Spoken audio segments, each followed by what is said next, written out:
Do you feel like as a parent, sometimes you just want to take a pause for yourself?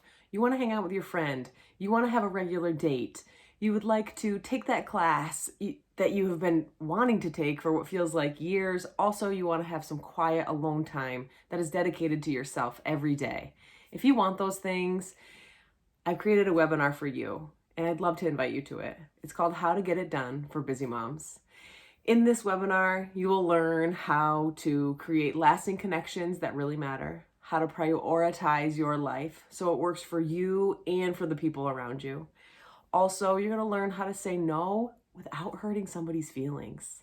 I'm Dr. Allison Coffin. I'm a meditation expert. I've been practicing meditation for over 15 years, and I've been utilizing holistic practices in my life for over 2 decades.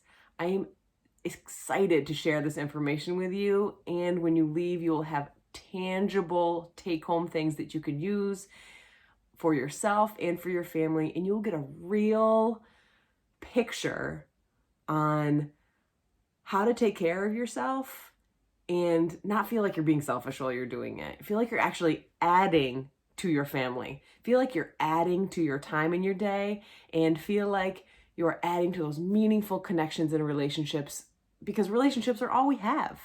I'm excited to have you join me, and I would love for you to click the link below to get registered for How to Get It Done for Busy Moms webinar, and I will see you there.